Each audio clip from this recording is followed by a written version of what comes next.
Welcome to the show. This is the Highest and Best podcast where I bring on people who are striving to reach their maximum potential in the real estate market, industry, whatever you want to call it. Each week I sit down with someone in and around the industry and talk about what they're doing to reach their highest and best potential. I'm your host, Jake Verna, and this podcast is brought to you by VRA Realty. For more information about VRA Realty, look up VRARealty.com. Today I'm here with Rob Lawrence. Hi, Jake. You were one of the original VRA Realty members. I was agent number 17. That's pretty solid. We're at, I think we just did the count the other day. I think we're at 113. Yeah. So number 17 is pretty significant. Almost 100 people passed me now. What was that, 2020? 2017. Oh, shit. Yeah. Much longer. How old are you? No, I'm just messing with you. I'm 52. But awesome, man. So you got your license in 2017, right before you joined VRA, and did you interview other places, or did you just sign on to VRA? I did. I interviewed with KW, but I actually got licensed because I knew I wanted to be a real estate investor, and one of my good friends, Saul, was like, hey, remember Steve Seymour? He's doing really well real estate investing now, so why don't you hit him up if you're thinking about joining a brokerage? Yeah. And I went and talked to him, and not only was it a great deal, commission split wise, I just knew I wanted to be around people real estate investing, and I have to say that has played out well. Good. So, good. And we'll get deep into investing later on in the show. Yeah. But I kind of want to hit surface level. Like what was that first thing that kind of got you interested in real estate in general, and then what got you more interested in real estate investing? So I had a job, and the guy that was my boss basically said, you're totally crap at sales, and so why don't you go look up some training? So I went online and I looked up sales training, and I found Robert Kiyosaki, and then I read Rich Dad, Poor Dad, then the veil was lifted from my eyes, and I understood the whole thing around assets. So then I just really intensely started studying real estate investing, and I was like, hey, as part of it, why don't I get licensed just so I have more knowledge? Yeah. And then, knowledge is good. Knowledge is power. So it's so funny. I have the same exact story where I read Rich Dad Poor Dad, but it's not so much about like what the book was about, but it's what it opened my eyes to, and like what should I go and do. I mean, I was so much younger. You were what, about 30? Yeah, it's probably in my early 30s when I read that. Maybe like 32, maybe 31. Did you just stumble across it, or somebody recommended it? Well, again, I found it on YouTube. When I was working for somebody else. Right, you were working for sales. I was doing sales. Yep. And then they told me I was totally crap. Right. And I didn't agree with them, of course. But they said, why don't you go look up some sales training online? Yeah. So I Googled it. I found Robert Kiyosaki. Right. Robert Kiyosaki wrote Rich Dad, Poor Dad. I read Rich Dad, Poor Dad, and it definitely dropped the veils. Yeah, gotcha. It dropped the veil, opened my eyes to the whole thing, and I was like, oh, I need to be building assets. And I realized I hadn't been doing that. I've been building other people's assets my whole life. Right. So once I got excited about real estate investing, then that's where everything started just clicking. Yeah, it started clicking. I'm obsessive, so passionate. That's a good thing. It's a really good thing, because a lot of people, they're not passionate about what they do. So yeah, well, I don't know how else to be. Basically, it's just I got one speed. So. Anyway, so then when I started studying that, I decided to get my real estate license. Once I started to get my real estate license, then I talked to my one friend, and he was like, hey, Steve Seymour has been doing a ton of real estate investing. Why don't you interview with him? I interviewed with him and KW. Right. And commission split was way better. And also, I just wanted to be around people real estate investing, and I was like, if I just hang out with this guy, I know good things will happen. Right. Yeah. And that was my plan. Now you're here. I mean, we're 7 years later, and then now the brokerage is at 113 agents, and I mean, you've seen it grow from nothing. I mean, 17 agents is pretty good, but now we're getting a lot bigger, and not only have we been growing, but you've been growing as well. Now you have the Rob Lawrence team. You have 7 agents. There's 6 of us total, 6, including me. Well. Soon to be 6. I got an exciting announcement to make soon about a really talented person who's going to be joining. So fantastic. I'm excited about that. Well, I want to talk a little bit about building a team. Why did you build a team? And, I just feel like I see teams all the time. When I first started, I was on a team of 50. I was number 49 out of 56.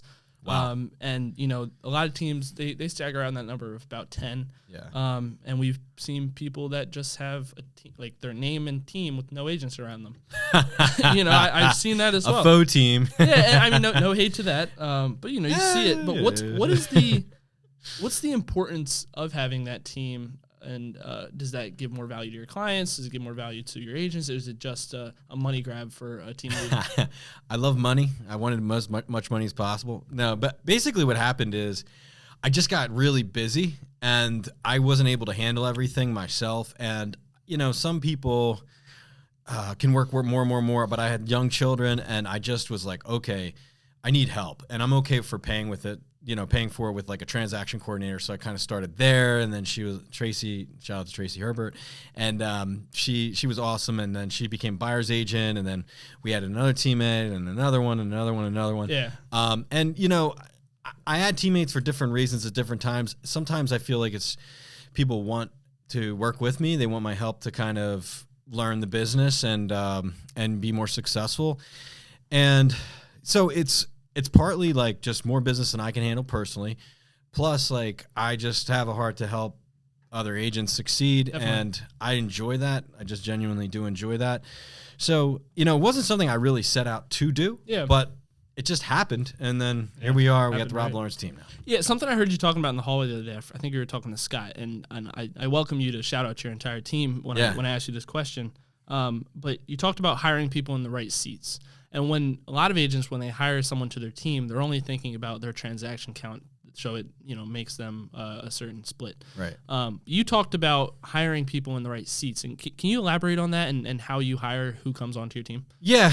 So I mean, you know, everybody's got their own talents and own abilities, and if you put the wrong person in the wrong seat, like for example, Zach is absolutely crushing it with investors, but if I made him transaction coordinator, he would fail, and you know, vice versa, right? So it's understanding people's individual talents and what's going to make them successful, and then magnifying those successes. And I think, like, you know, some teams have a one-size-fits-all policy, like this is what you're going to come in and this is what you're going to do. You're just going to be a cold caller, or you're going to get called upon or something like that. I don't really particularly enjoy cold calling, and I don't really like to ask people to do things I don't like to do. That's fair. There's some things I like to do that some other teammates don't like to do. Like, I like making videos. One of my teammates doesn't really like to make videos, right? So she's really good at being behind the scenes and making the systems work. Exactly. So it's really just magnifying people's strengths, and I'm always trying to empower people to, you know, do the best they can with what they have and where they're going to succeed. Because otherwise, they're just going to get frustrated.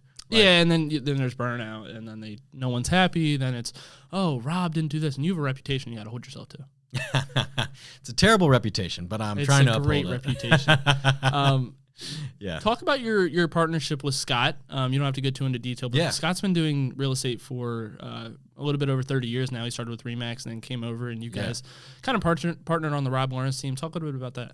Yeah, Scott, you know, Scott has vetted me probably more than like someone would vet their wife before they got married. So for like a year and a half, like we talked. He was, you know, looking to make a change in brokerage. He's also like thinking about retiring down the line. He's like, well, you know, I want to make sure that's a smooth transition. I'm gonna just throw my database into the garbage. Right. And that's what a lot of agents do, though. They just throw it away. I know. Yeah. There's a thing called the golden handoff where you can kind of retire into another agent or another team, and then they can, you know, absorb your database. So that's kind of what Scott and I are working through. And, you know, he's been a fantastic guy just to have sitting next to me, because he's just got so much knowledge. And anytime I have an issue, I'm like, Scott, but there was one time I had a deal held up for like 3 months, and he's like, oh, you need to talk to the attorney on the writ, and blah, blah. And then I'm like, oh, and then we got the piece of information we needed to get HUD to release the property. It was a foreclosure through HUD. Gotcha. So like just having him there has been awesome. He's just also a happy person and a great guy, and he's got tons of connections. And, you know, overall, it's been a really good decision to work with Scott over what's been almost 2 years in the office and a year and a half before that, just getting to know him, going fishing. And that was the dating phase. Yeah. I mean, he put me on a fishing boat in 40-degree weather and 17-mile-an-hour winds and see if I cried, but like. Did you catch anything? We did. Yeah. We caught fish. I mean, Scott's a great hunter and fisherman and everything. Yeah. So I think he's out today, right? He's hunting today. I think so. Yeah. His son is an awesome hunter also. And, I know it's just great to, see him, enjoying life and doing the things he loves to do. And that's what I'm always thinking about my team in terms of what impact are we making and what freedom are we creating in people's lives. So that's around right. the teammates and around our clients, like, are we moving them towards freedom or away from freedom? Right. Are we making a positive impact on them or no impact or negative? You have to always keep those things in mind. And that's usually like a guiding light for me in terms of how I'm treating people and who's coming onto the team. And, I'm really particular about who we do add because I feel like I don't want anybody who's not committed and not like fully engaged. Yeah, something that you keep bringing up, and you haven't used the word yet, but it's something that we talk a lot about here is intention. Yeah. It sounds like you're very intentional about all of this, and I just wanted to say that. Sure. And let's talk about an intention on something else. You have a lot of events. You have the VRA Investor Meetup that is held every Tuesday. Right, second Wednesday of every month. Yeah. Sorry about that. Yeah, we got a great speaker coming up on the 9th, held by the right way. here in this office. Yeah. More information, we'll put it down below. And then, but just talk about the intention of why you do these events. I know you do a lot of like client-related events. There's so many events, real estate events here. I get invited to them on Facebook all the time. It's like, come to this. But why? Why should someone come to your event? So I've been going to the Real Estate Investor Meetup for about 5 years or so, maybe 6 years. I don't know, something like that, because I wanted to learn and I wanted to get in community with other real estate investors. And then I guess it's been maybe a year and a half now that I've been running the event. And I just love it because I'm like always learning more about real estate investing, different tactics, connecting with different people. And then I also love sharing the knowledge with other people. Of course, it results in clients. Like, we help a lot of real estate investors succeed.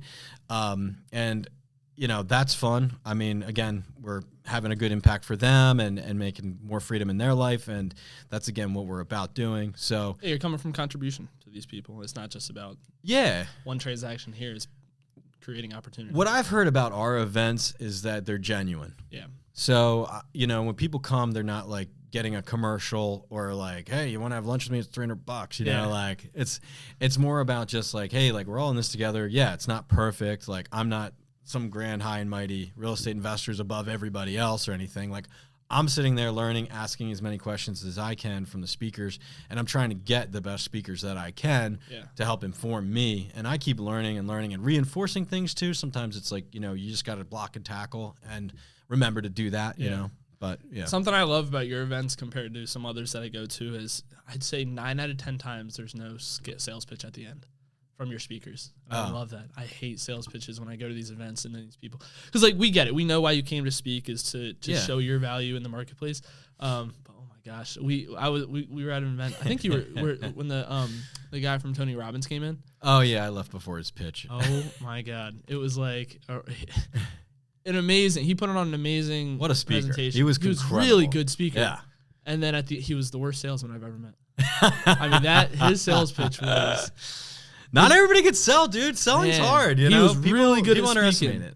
But yeah, I just wanted to point that out because I hate, you get to the end, you're like, wow, this is super valuable. And then at the end, it's like, you get this sales pitch and it's like, sign up right now. And you're like, okay. And then the room's silent.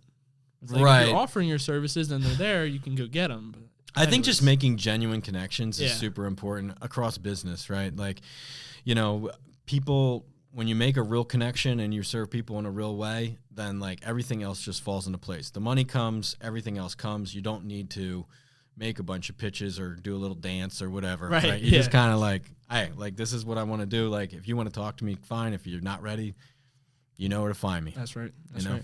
Let's ease things up a little bit. Yeah. Let's go back to the Rob Lawrence story. We didn't talk about where you're from. Tell me a little bit about your family. What are your hobbies outside of real estate? Give me the rundown of Rob.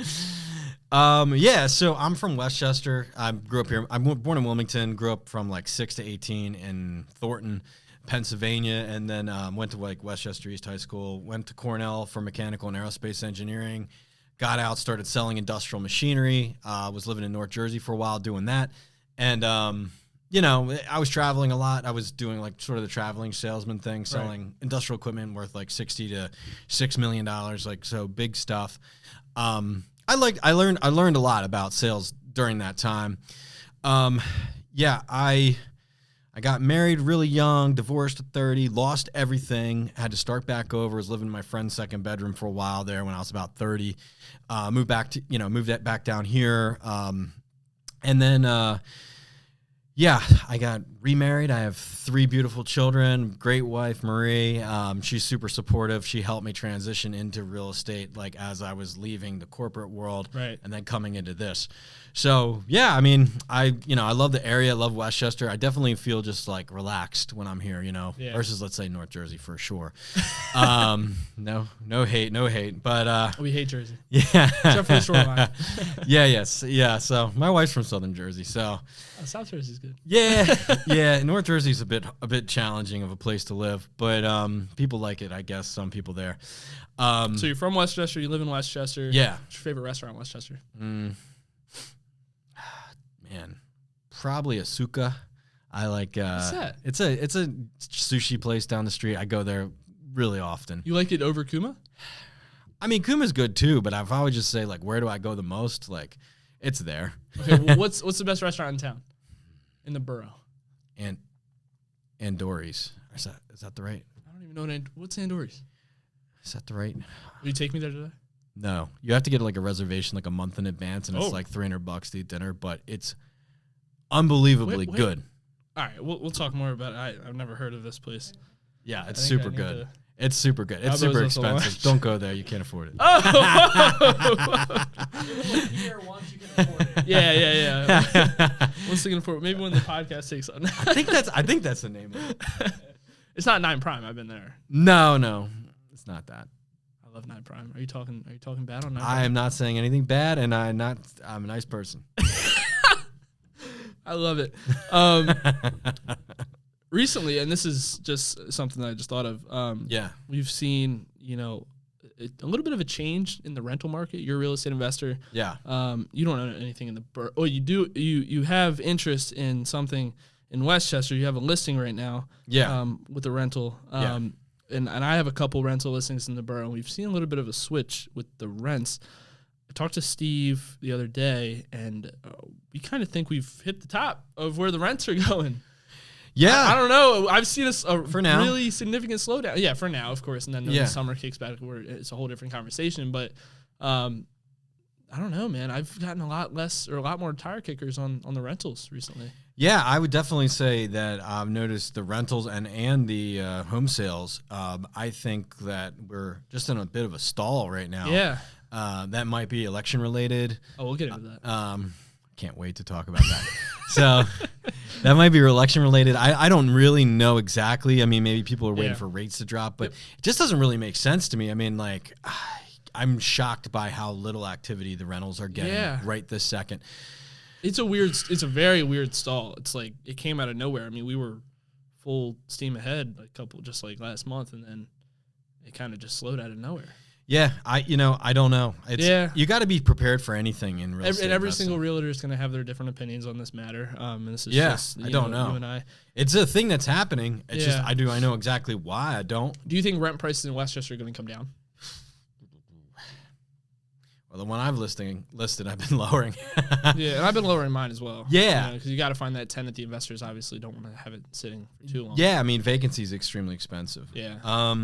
But as a whole, like averages wise, do you think? Well, you've got an interesting problem between cost of mortgages versus rents. So, like, if rents drop too much, then people will sell the properties if they're not cash flowing, or they won't buy properties to rent. So it's going to shrink the rental inventory. So, I think that there are a lot of investors that still have rentals that work because maybe they got them at a 3% rate and they haven't like refinanced all the debt out. Yeah. But if you're looking at the return on capital right now, the rents are actually cheap relative to what the places cost and what the mortgages are. I know mortgages are so expensive right now. We're at a 6.5%. So I guess my prediction is that if rents do drop, you'll see a reduced amount of rental inventory, and there'll again be less coming on, and it'll balance. Yeah. Rents are going to always chase, I think, like how much it costs to own a property, because like that's what a landlord is doing, right? They're usually, have a mortgage. They're trying to pay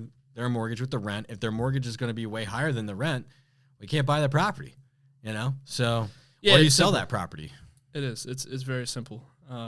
It is. It's so there's look into it too much. Yeah, I mean, I guess it just like, unless prices drop, or if interest rates drop, that would allow for rental prices to drop.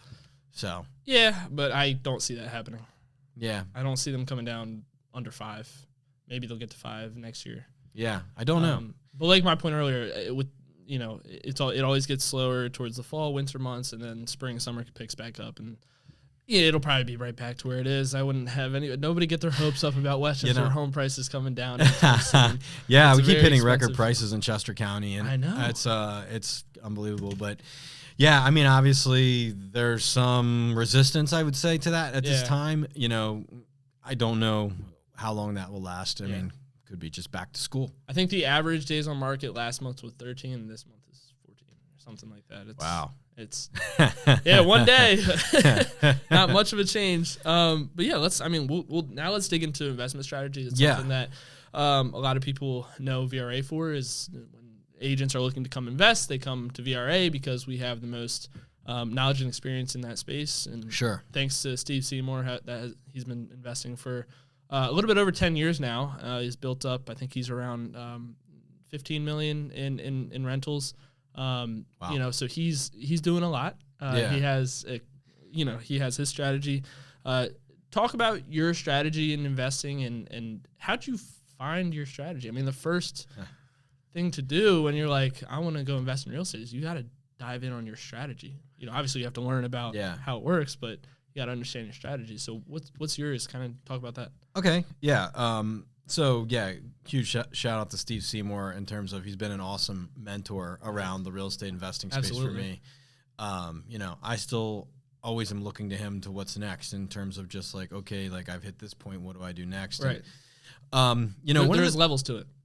Yeah. I mean, one of the big things that Steve taught me was, when someone says something to me and then I can click in on the math because I'm an engineer, I'm like, oh. I would say that like I'm a BRRRR investor, which means I'm going to buy something, I'm going to rehab it, I'm going to rent it out, then I'm going to refinance it, get all my money back out, have some equity sitting in that property, and then go again. Right. So it's all about keeping the velocity of your money moving, and maybe I will flip here and there, but overall, where the money's made is kind of on the equity gain that you get from that rehab. And so, I mean, if you make $100,000 on an equity gain, for example, but you're like, oh, but I'm really focused on cash flow of the rentals, you're talking $500 a month in cash flow. How long does that take to get to $100,000? Right. And you're talking 200 months, which is, 16 years, something like that. Right. So when you're looking at how do you build wealth quickly, you're going to build wealth quickly through the equity gains. And then additionally, we got inflation on our side. So everybody's complaining about inflation, and it does suck for a lot of people, and it's really a difficult thing. But if you own assets and they're leveraged assets are great in inflation. Absolutely. So, COVID made a lot of us real estate investors look like geniuses because of all the inflation that took place. And I did have a video that was like, this is coming, do this, buy stuff now. I did kind of see like, okay, that made sense to me. So I buy, renovate, and rent, and then I'm just holding, trying to get my money back out so that I have my capital again to go again. Go and buy another house and do the same thing again. All over again. Yeah. Yeah, I know a lot of people that are going to be watching this are like, whoa, what did he just say? But slow it down. Watch it back again. It all makes sense. Look up BRRR. Yeah, BRRRR investing. BRRR. I know Bigger Pockets has probably a million videos on it. There's a ton of stuff. There's a ton of content on that. Yeah, if you know what to look for. But, some of our clients flip. Some of them want to, buy and hold.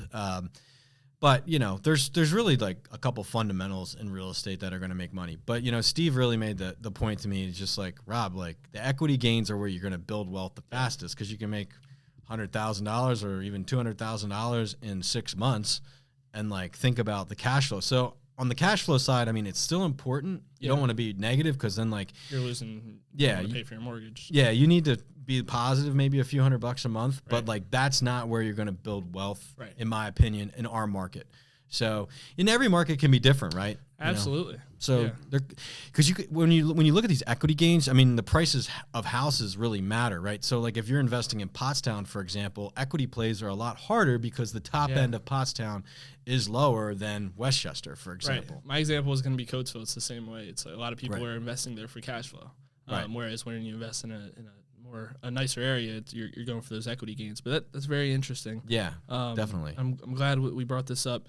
So I wanted to bring up you invested in a property in Clearwater, Florida. Yeah. Have you ever, before you bought in Clearwater, right by the Florida, beach, boy? Before you bought, what drew you to buy there? My wife, Marie, she, before she met me, she almost moved there. And she really loved Clearwater Beach. She grew up there. And then when we were dating, we started going down there like a couple times a year. Nice. I loved it. It's a great place. It's a beautiful beach. It's white sand, family environment. It's beautiful. I went down there. It's really nice. Yeah. Phillies spring training. Yeah. And then we just had Hurricane Helene go right through there. Yeah. And it put the whole island that my property is underwater. Mm-hmm. But I will say, a wise man buys a house on a hill. And the water just came up to the lip of my garage and literally flooded almost every other property. So right now we're actually got 2 months vacant that I'm hoping we can help someone who's lost their house, and then they could come in and rent. Yeah. So Marie was very interested in having a property in Clearwater Beach, Florida. And it was definitely our next move after doing our live-in flip, which is a huge way to start for people. I always try to start people on live and flip, but we pulled the equity back out of our live and flip, use that as a down payment for Florida. We Airbnb that out. It's the Airbnb market's been meh, but I agree. You just got to fight. You got, everything's competitive. It is, right? Like if you want something easy, I don't know, go to kindergarten or something. My line is, if it was easy, everybody would do it. Yeah, nothing's easy. And then again, like even just being average is terrible. So you've got to look to make your property excellent. You've got to get good pricing. You've got to market it well. All those things. But yeah, so Marie really wanted a place, and I was like so resistant to doing it because I was like, "This is, we can't afford this." You're investing out of state. I mean, it's very. Yeah, and then I talked to Steve once again, and he goes, "Rob, what are you talking about? You can't afford it?" And I'm like, I can if I Airbnb it out. And then I went home, told my wife she was right. We started looking. Yeah, sometimes as a married man, you got to do that, But we started looking down there, and I think within 6 months we had a place. We got a great deal.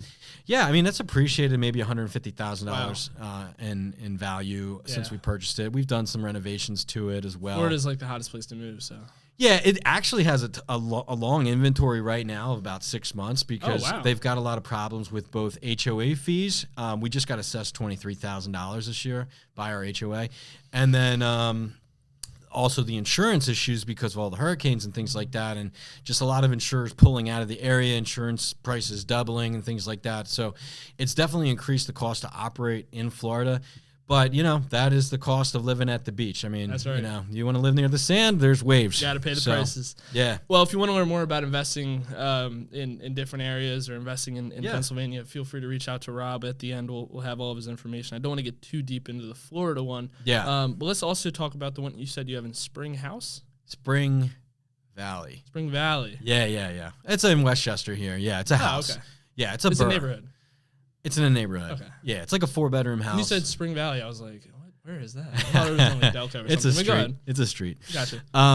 So I have a burr in Westchester. So you want to know about like what happened? Yeah, I mean, tell me what happened. How'd you stumble across it? Because I mean, the first thing for a lot of real estate investors is find the deal. Yeah. I mean, it starts there. I just actually taught a class on how to find on-market real estate deals, and both to agents and investors, and that's something we can definitely help people with. But this was on market. It was coming up around this time of year, about 2 years ago, and it was in my neighborhood, and I've already renovated my house in my neighborhood, so I knew how to renovate the next house Yeah, of course. more easily.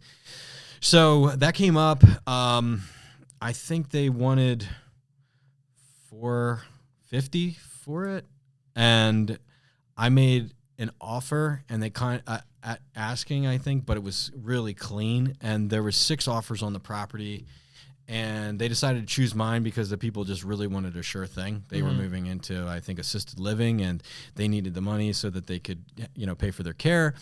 So they decided to choose me over the other 6 offers because I was just like the cleanest and most guaranteed to close and fastest to close. So I bought that for $450.